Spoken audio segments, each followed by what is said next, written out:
Hoy aquí, como están ustedes, estamos acompañados por Marisol Borges Godoy. Muchísimas gracias por estar aquí con nosotros. Muchas gracias, Silvia. La verdad que es para mí un placer estar aquí. Muchas gracias por la invitación. Bueno, ella es de California, nosotros aquí en Buenos Aires.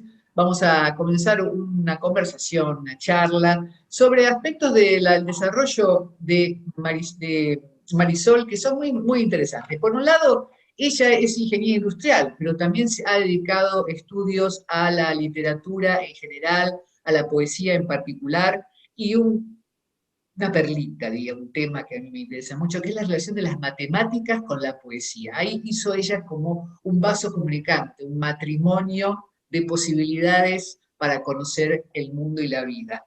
Así que bueno, ¿cómo comenzó, Marisol, tu relación con la poesía en particular? Bueno, Silvia, la verdad que desde que era muy niña me inquietaba mucho el tema del arte en general. La verdad, mi primer acercamiento, digamos, al arte fue a través de la pintura, porque en un tiempo, digamos, que pinté muchísimo. Ahora de pronto por la poesía lo he dejado un poco de lado, pero esta fue mi primera pasión, digamos, en el arte. Y influenciada por mi madre, empecé a escuchar poesía de los grandes, como Antonio Machado, que fue quizás el primer poeta que escuché en la voz de mi madre cuando yo era una niña, no sé, de 4 o 5 años. Y tanto que aprendí a leer a los 5 y recitaba los versos de Machado de memoria.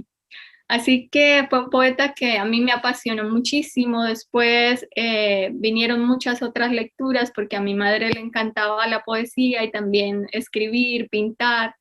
Así que ella fue una clara influencia desde niña para que yo me encaminara un poco por el amor hacia la poesía, pero yo continuaba diciendo que quería ser pintora. Me apasionaban mucho los pintores del Renacimiento italiano, sobre todo Rafael y Da Vinci.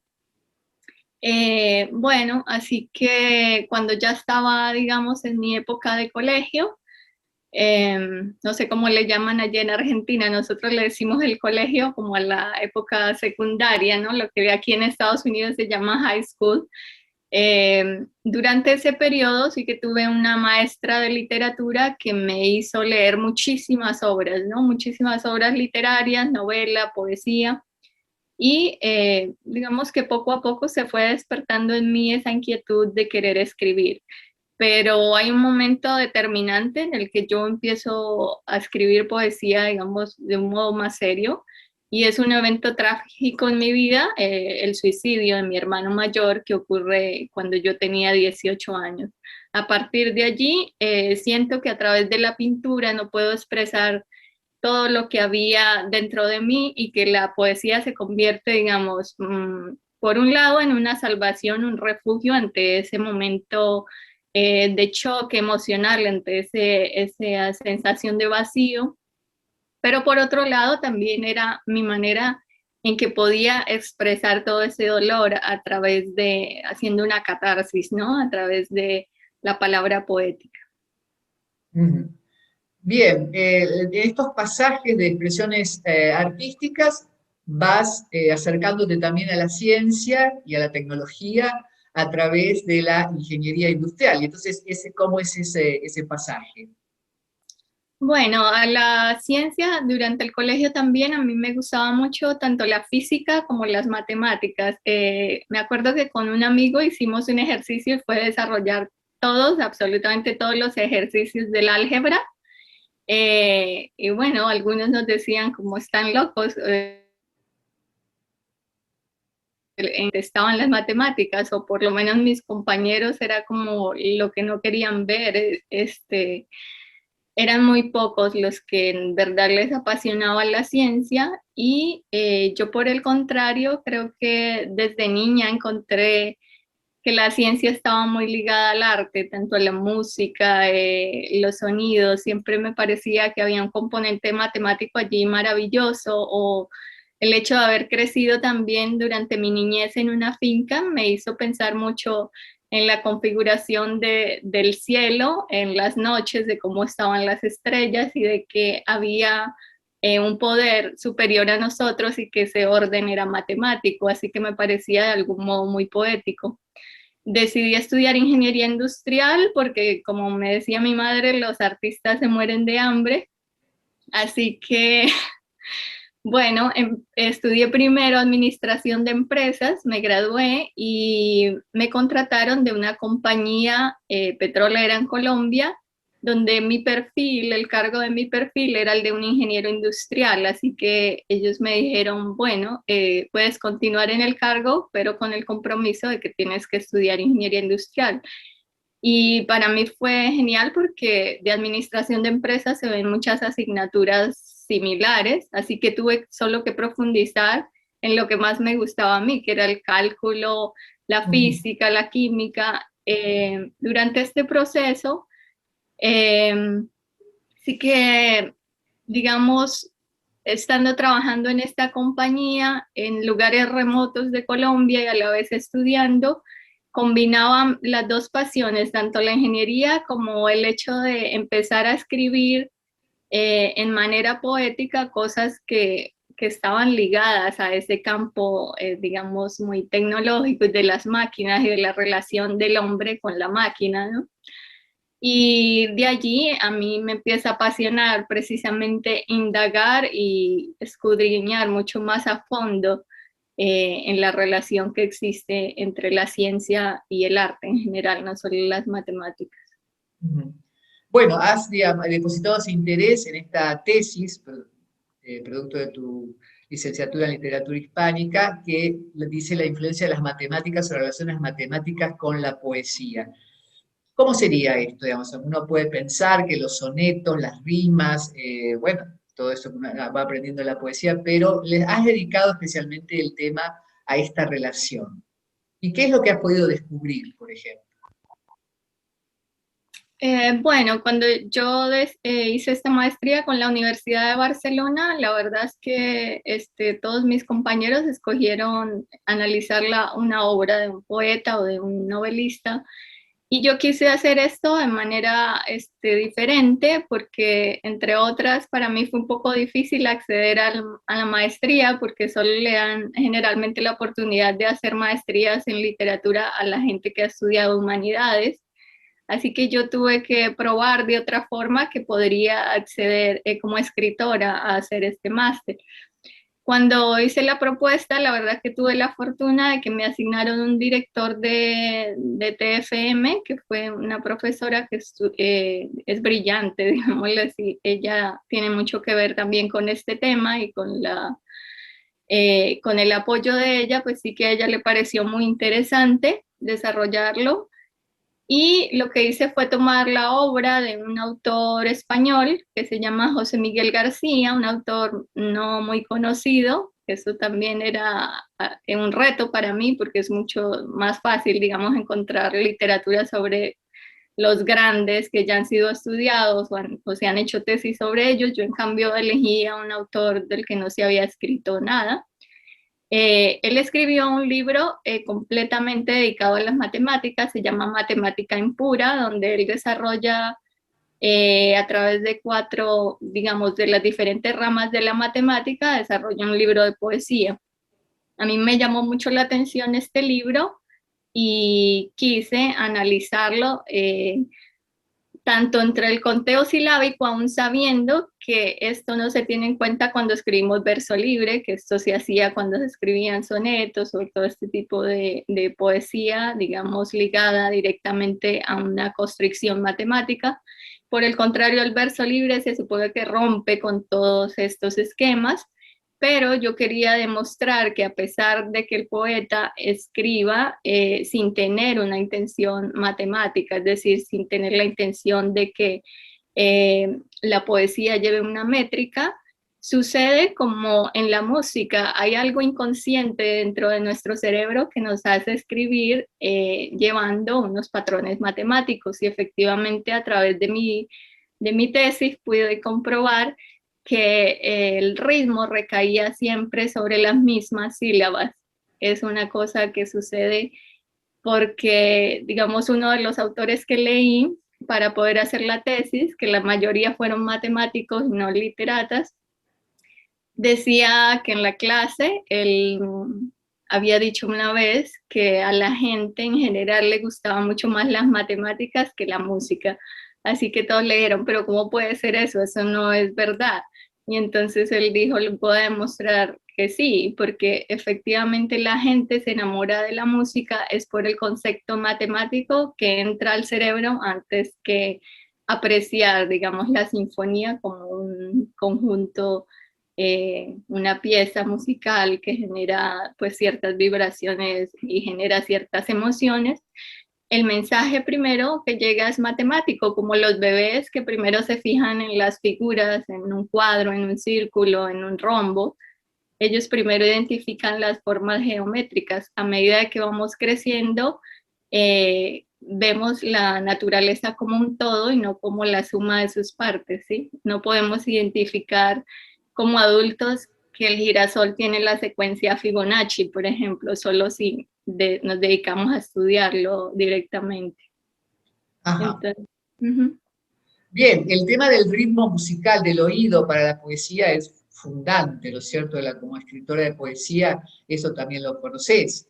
Y supongo que también este conocimiento te ha ayudado en tu calidad de traductora Claro. de la lengua italiana, con todas las dificultades que siempre se proponen para traducir poesía. ¿Y cómo ha sido entonces esa relación también para traducir poesía de un idioma a otro? Bueno, yo digo que, o no solo yo lo digo, ya lo han dicho muchos y estoy de acuerdo con el hecho de que traducir es la manera más profunda de leer un texto. Realmente cuando se traduce, yo siento que leemos un poco la mente del autor, tenemos que ponernos como en el papel o en el rol de esa persona, sobre todo cuando son autores que ya están muertos y a quienes no le podemos hacer preguntas. Eh, Así que traducir para mí ha sido un reto bastante especial. Digamos que inicié con la poesía italiana porque desde niña estuve muy ligada como a la cultura italiana y siempre quise aprender esta lengua. Además, por similaridad con el español, me parecía mucho más fácil que el inglés de pronto.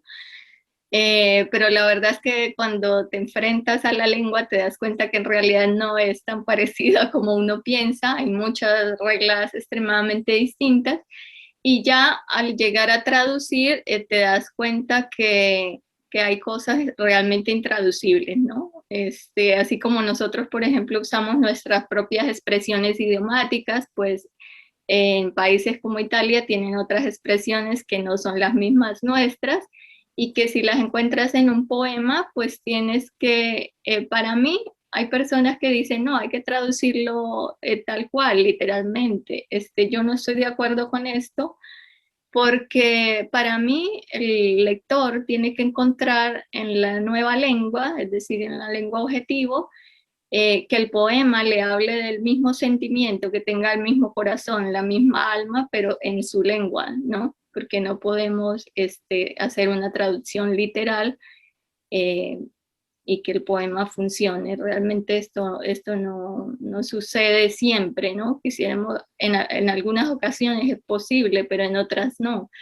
Entonces, el reto del traductor está allí en precisamente poder sortear estos obstáculos y sí hay que hacer también a veces una labor casi que investigativa.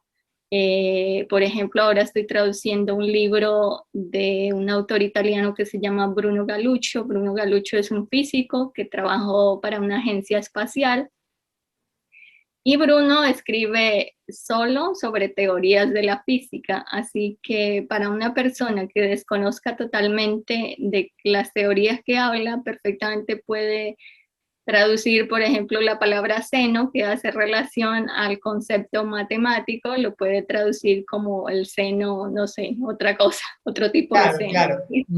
Sí, sí. Muchas cosas, hay muchos conceptos allí y la poesía de muchos italianos también tiene una estructura que para nosotros es un poco desconocida porque yo he visto que en Latinoamérica tratamos de escribir en una manera poética tipo relato, que se entienda perfectamente todo lo que estamos diciendo. Ellos al contrario hacen unas rupturas abruptas del verso, con encabalgamientos, a veces cambiando, invirtiendo el orden gramatical.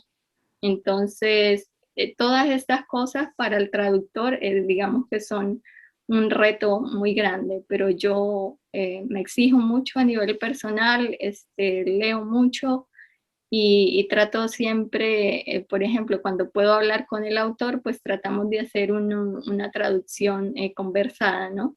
También porque se aprende mucho de esa manera. Yo, por ejemplo, de personajes como Bruno, sigo aprendiendo mucho y alimentando esa relación y esa pasión que tengo de ligar la ciencia a la poesía.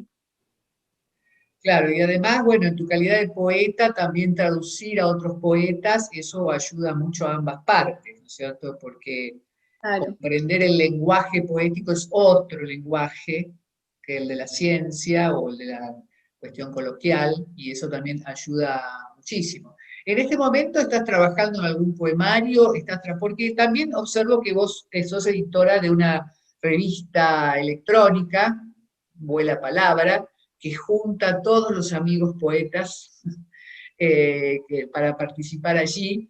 Y bueno, ¿cómo es el contexto de lo que estás trabajando hoy en poesía con todas estas influencias, ¿no? O si estas influencias te dan tema, si tu tema ha ido cambiando a lo largo de tu vida con respecto a la poesía, el contenido precisamente, o mantenés más o menos siempre los mismos temas.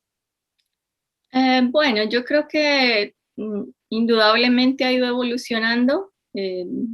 Digamos que el primer libro salió en el 2016, se llama La soledad de los espejos, y este libro, la mayoría de poemas fueron escritos mucho tiempo atrás, digamos desde que yo tenía 19 años, luego de la muerte de mi hermano, así que son poemas que hablan mucho del vacío, ¿no?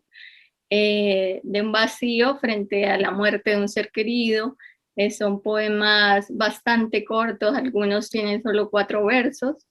Muchos de estos poemas tienen esta característica y hablan mucho más de temas de la muerte, de mi experiencia con la guerra en Colombia, desde que estaba en el vientre de mi madre, ¿no? Porque en el 80, en los años 80, pues estaba toda la guerra de los carteles y otro tipo de conflictos armados que se venían gestando, y sobre todo nuestra región fue muy afectada. Así que yo crecí con todo este contraste de un ambiente de violencia por un lado y otro ambiente que me alimentaba o me inspiraba el amor por el arte. Entonces este libro resume un poco toda esa etapa que yo vivo desde la niñez hasta la adolescencia y la muerte de mi hermano. Allí hay un poco de influencias de autores grandes como César Vallejo, que fue un autor que precisamente yo encuentro en esta etapa difícil de mi vida y con el que me identifico muchísimo, tanto que al día de hoy yo sigo diciendo que Vallejo es mi poeta favorito hispanoamericano. Luego, mi segundo libro, eh, pues viene publicado en Italia en el 2017, se llama Efecto Mariposa, y Efecto Mariposa ya tiene un poco más de esa relación con la ciencia. Yo amo las mariposas desde niña y están muy ligadas a la ciencia para mí también, porque yo solía ver una mariposa que tenía como una figura de número 8 en las alas. Y bueno, cuando ya crezco, estudio matemáticas y esto, entonces escribo un poema donde digo que las mariposas llevan el infinito tatuado en sus alas, porque en realidad ya no pensaba que es un 8, pero es un símbolo de infinito. Este libro, que salió en versión bilingüe y se publicó en Italia, pues tiene algunos poemas que ya hablan directamente de teorías matemáticas, como los límites con tendencia a infinito, como las ecuaciones, las integrales, pero no de manera tan explícita, de una manera más romántica, si podemos decirlo de algún modo, digamos que ligando estos conceptos las matemáticas y la física al amor, ¿no? A una relación sentimental, pasional. Luego, en el 2019, salen dos publicaciones que prácticamente la misma, digamos, decidimos con mi traductor italiano, que se llama Gianni D'Arconza, que también estudió matemáticas, además, pues sacar esta publicación. Lo tengo acá, el diseño de portada lo hice yo, se llama Antipartículas, en italiano Antiparticelle, es una publicación bilingüe donde hay 30 poemas míos traducidos por Gianni D'Arconza al italiano y 30 poemas de Gianni D'Arconza traducidos por mí al español. En esta publicación, pues sí que tanto el título general habla pues de las antipartículas, de todas estas teorías de la física cuántica, y tanto los poemas míos como los de mi coautor están muy enlazados con este tipo de teorías descubiertas luego de inicios del siglo XIX, como el principio de indeterminación, el principio del caos determinístico. Y bueno, como habían 30 poemas y en realidad yo había escrito más o menos 50, un editor italiano que se llama la editorial Lieto Cole me propuso publicar solo mi libro bajo el título La forma del vacío, que también es un concepto muy ligado a la física. Y decidí, en lugar de ponerle una epígrafe convencional, ponerle como epígrafe inicial al libro la ecuación de Dirac, que es la ecuación más bella de la ciencia, por decirlo así, de las matemáticas. Así que envié ese libro a un concurso que es el Europa Inversi y resultó finalista en el concurso Europa Inversi este libro. Bueno, sí. un recorrido de las manos, ¿no? De la ciencia y del arte que has podido llegar a una conjunción. La verdad que es muy interesante. Bueno, yo realmente me agradezco este encuentro, Marisol, y esperamos que encontrarnos nuevamente para cualquier trabajo que vos quieras anunciarnos o acercarnos para poder comunicárselo a la gente que comparte este programa. Y gracias por este momento y por dejarnos pensando entre esta relación entre ciencia y arte, donde estás haciendo un camino desde hace mucho tiempo y donde verdaderamente hay un vaso comunicante que vos conocés muy bien. Y la verdad que se necesitaría mucho tiempo para hablar de este tema que es bastante extenso, pero te agradezco la invitación. Bueno, si ya estamos cortos de tiempo, me encantaría invitarlos a visitar Vuela Palabra, Sí. www.vuelapalabra.com. La verdad es que es un trabajo muy lindo, del que me siento muy orgullosa y que desarrollo de la mano de Gianni D'Arconza y de Andrea Muriel, que es una excelente editora y poeta mexicana. Además, los tres trabajamos muy duro para promover la poesía de muchos poetas, tanto grandes poetas ya de renombre como los poetas nacientes que merecen también la oportunidad de que se les lea y se les divulgue. Ya lo creo que sí. Bueno, muchísimas gracias, Marisol. Muchas gracias por estar aquí con nosotros. Y nosotros nos despedimos y agradecemos a todos los que nos acompañan. Hasta el próximo encuentro. Gracias, Marisol. Gracias a ti, Silvia.